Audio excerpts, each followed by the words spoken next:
নমস্কার বন্ধুরা, কেমন আছেন সবাই? আহারে বাহার রান্নাঘরে আপনাদের সবাইকে স্বাগত জানাই। আমার আজকের রেসিপি আম পোড়া রুই।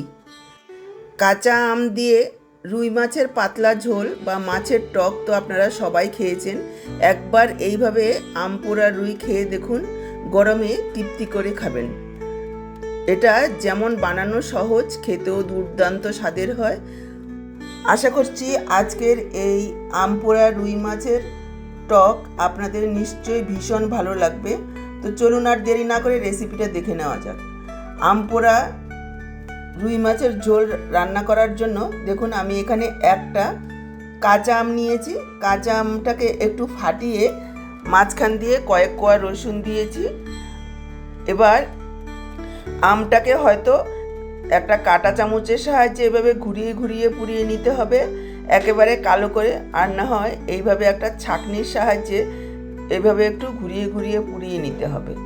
আম পোড়ানো খুবই সহজ। আম পোড়া শরবত আপনারা তো সবাই হয়তো খেয়েছেন, ঠিক একইভাবে পুড়িয়ে নিতে হবে। সাথে দিয়েছি দেখুন এক টুকরো আদা আর মিডিয়াম সাইজের একটা পেঁয়াজ। তারপর দেখুন এইভাবে একটা ছাঁকনির উপর দিয়ে আমি ঘুরিয়ে ঘুরিয়ে আম, পেঁয়াজ আর আদা পুড়িয়ে নিয়েছি।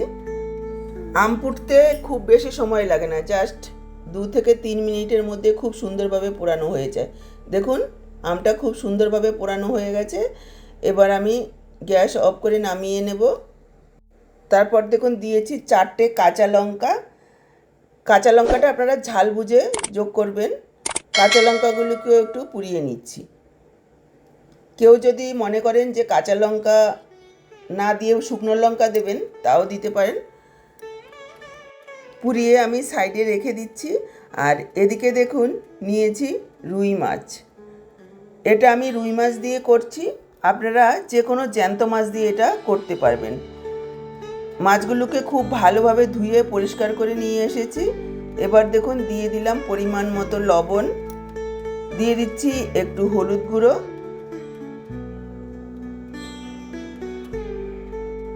লবণ হলুদ মাছের গায়ে খুব ভালোভাবে মেখে নেব।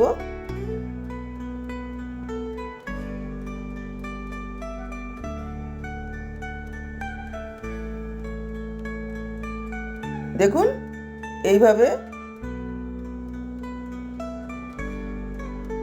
মাছগুলোর মধ্যে লবণ হলুদ মেখে সাইডে রেখে দিচ্ছি। আর এদিকে দেখুন আম, পেঁয়াজ, রসুন ঠান্ডা হয়ে গেছে। এবার খোসা ছাড়িয়ে নেব, তবে কিন্তু কোনো রকমভাবে ধোয়া যাবে না। উপরের পোড়া খোসাটাকে এইভাবে একটু ছাড়িয়ে নেব।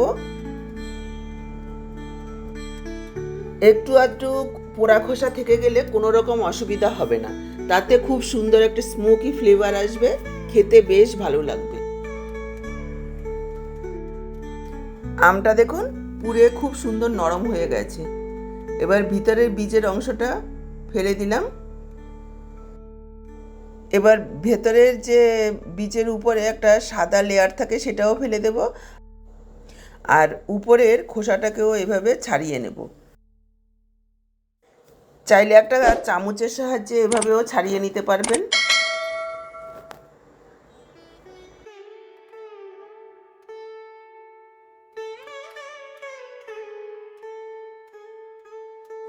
পেঁয়াজটাও দেখুন খুব সুন্দর নরম হয়ে গেছে।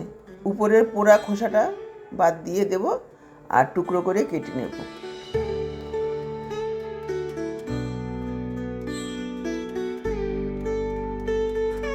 দেখুন সব মশলা পরিষ্কার করে নিয়েছি। তারপর মিক্সচার জারে নিয়েছি, পরিমাণ মতো জল দিয়ে একেবারে মিহি পেস্ট বানিয়ে নিয়েছি। দেখুন এদিকে গ্যাস অন করে কড়াই বসিয়ে দিয়েছি আর কড়াতে দিয়ে দিলাম সর্ষের তেল। এই রান্নাটা সর্ষের তেলে করলেই বেশি ভালো লাগবে খেতে। কড়াইটাকে খুব ভালোভাবে গরম করে নেওয়ার পর তেল দেবেন। আর তেলের মধ্যে দিয়ে দিয়েছি একটু লবণ।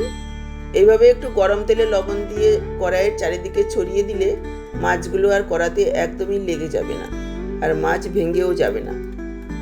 এবার দিয়ে দেব মাছগুলো, তবে তেল যাতে ধোঁয়া ওঠা গরম হয় সেদিকে খেয়াল রাখবেন। তেল খুব ভালোভাবে গরম না হলে কিন্তু মাছ কড়াতে লেগে যাবে। আর মাছগুলো কিন্তু একদমই কড়া ভাজা যাবে না, হালকা জাস্ট এপিট ওপিট করে একটু ভেজে নিতে হবে, যাতে কাঁচা গন্ধটা চলে যায়। খুব বেশি কড়া করে ভাজলে মাছের ভেতরে ঝোল ঢুকতে পারবে না, মাছগুলো খেতে ভালো লাগবে না। টকের মাছ হালকা ভাজলেই বেশি ভালো লাগবে খেতে। দেখুন এপিট ওপিট করে ভেজে নিয়েছি জাস্ট 1 থেকে 1.5 মিনিট। মাছগুলো ভাজা হয়ে গেছে, এবার মাছগুলোকে ছেঁকে তুলে নিচ্ছি। দর্শক বন্ধুরা, আজকের এই মাছের ঝোলের রেসিপিটা দেখে যদি আপনাদের ভালো লাগে একটা লাইক করে ভিডিওটাকে শেয়ার করে দেবেন। আর এইরকমই ঘরোয়া সহজ দারুণ টেস্টি রেসিপিগুলো পাওয়ার জন্য চ্যানেলটাকে সাবস্ক্রাইব করে সাথেই থাকবেন। বেল বাটনটা অল করে দিলে আমার দেওয়া যে কোনো রেসিপির আপডেট সবার আগে আপনাদের কাছে পৌঁছে যাবে। দেখুন প্রথম ব্যাচের মাছগুলো তুলে নিয়ে দ্বিতীয় ব্যাচের মাছগুলো ঠিক একইভাবে হালকা ভেজে নিলাম। আপনারা যদি কড়া ভাজা মাছ খেতে ভালোবাসেন তাহলে ভেজে নিতে পারেন, চাইলে কেউ কাঁচা মাছও এইভাবে রান্না করতে পারবেন। দু ব্যাচে মাছগুলো ভেজে তুলে নিচ্ছি। লেজাটা ভাজা হতে একটু সময় লাগে, সেজন্য আরও কিছুক্ষণ রেখে উল্টে পাল্টে লেজাটাকেও ভেজে নিলাম। বাকি যে তেলটা রয়েছে তার মধ্যে দিয়ে দিচ্ছি হাফ চা চামচ কালো সর্ষে।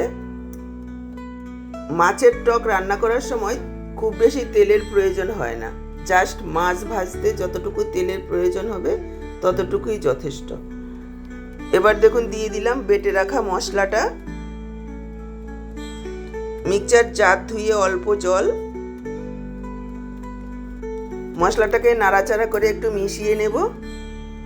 তারপর এখানে দিয়ে দেব কিছু গুঁড়ো মশলা, দিয়ে দিচ্ছি হাফ চা চামচ হলুদ গুঁড়ো আর হাফ চা চামচ পরিমাণ কাশ্মীরি লাল লঙ্কার গুঁড়ো। কাশ্মীরি লাল লঙ্কার গুঁড়োটা পুরোপুরি অপশনাল, আপনারা চাইলে নাও দিতে পারেন। দিয়ে দিলাম পরিমাণ মতো লবণ, দিয়ে দিচ্ছি 1 চা চামচ চিনি। একটু মিষ্টি দিলে খেতে ভালো লাগবে যেহেতু টকের মাছ। এবার মশলাটাকে আরও 1-1.5 মিনিট একটু কষিয়ে নেব, খুব বেশি সময় কষানোর প্রয়োজন নেই।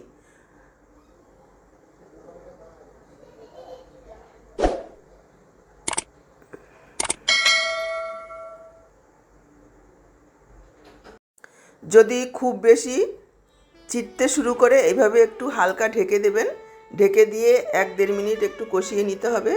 দেখুন প্রায় 1.5 মিনিট মতো মশলাটাকে কষিয়ে নিয়েছি, মশলাটা কষানো হয়ে গেছে। হলুদের কাঁচা গন্ধটা চলে গেলেই হবে, তার থেকে বেশি আর কষানোর প্রয়োজন নেই। এবার দিয়ে দেব জল। জলের পরিমাণ আপনারা যেমন ঝোল রাখতে চান সেভাবেই দেবেন। এটা পাতলা ঝোল হবে, টকের মাছ পাতলা ঝোল খেতেই বেশি ভালো লাগবে। আমি এখানে প্রায় 1.5 কাপ পরিমাণ জল দিয়েছি। মিশিয়ে নিয়ে ঢেকে ঝোলটাকে ফুটতে দেব। গরমের দুপুরে এইরকম একটা আম পোড়া রুইয়ের ঝোল হলে আর কিচ্ছু লাগবে না, পুরো ভাত এটা দিয়েই খাওয়া হয়ে যাবে। দেখুন ঢেকে দিয়ে প্রায় 2-3 মিনিট ফুটিয়ে নিয়েছি। এবার দিয়ে দিচ্ছি ভেজে রাখা মাছ।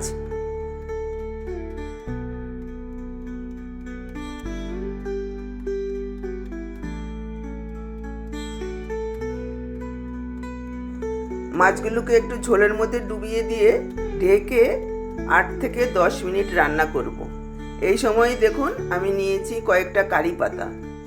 আপনাদের কাছে যদি কারি পাতা না থাকে ধনে পাতাও দিতে পারবেন, তবে কারি পাতার খুব সুন্দর একটা গন্ধ হয়। যেহেতু টকের মাছ সর্ষে ফোড়নে কারি পাতা দিলে বেশ ভালো লাগে খেতে। এবার পাতাগুলো খুব বড় বড় সাইজের আমি এভাবে একটু কুচিয়ে নেব। দেখুন 8-10 মিনিট মাছগুলোকে মিডিয়াম লো ফ্লেমে রান্না করে নিয়েছি। যেহেতু হালকা ভাজা মাছগুলো, সেজন্য একটু বেশি সময় ধরেই রান্নাটা করে নিতে হবে। মাছগুলো খুব সুন্দর সেদ্ধ হয়ে গেছে। এবার দিয়ে দেব কারি পাতাগুলো আর দিয়ে দিচ্ছি গোটা কাঁচা লঙ্কা। কাঁচা লঙ্কা দিলে খুব সুন্দর একটা গন্ধ হবে, চিড়ে দিলে ঝাল হবে, আমি গোটাই দিয়েছি। আর দিয়ে দিচ্ছি উপর থেকে 1 চা চামচ কাঁচা সর্ষের তেল। এই 1 চা চামচ কাঁচা সর্ষের তেল দেওয়ার কারণে এর স্বাদ একেবারে অন্য লেভেলে চলে যাবে। এবার খুব ভালোভাবে মিশিয়ে নিয়ে ঢেকে রেখে দেব 5 মিনিট। গ্যাস অফ করে 5 মিনিট পর দেখুন আমি পরিবেশন করে দেখাচ্ছি। তো কেমন লাগলো আজকের এই আম পোড়া মশলায় রুই মাছের টক ঝোল রেসিপি? কমেন্টে অবশ্যই লিখে জানাবেন। ভালো লাগলে অবশ্যই একটা লাইক করে ভিডিওটাকে শেয়ার করে দেবেন। আর এই রকমই ঘরোয়া রেসিপিগুলো পাওয়ার জন্য চ্যানেলটাকে সাবস্ক্রাইব করে সাথেই থাকবেন। আজকে এই পর্যন্ত, আবার দেখা হবে নতুন কোনো রেসিপির সাথে। সবাই ভালো থাকুন, সুস্থ থাকুন। আপনাদের সবাই সুস্থতা কামনা করে এখানেই শেষ করছি। সবাইকে অসংখ্য ধন্যবাদ পুরো ভিডিওটা দেখার জন্য।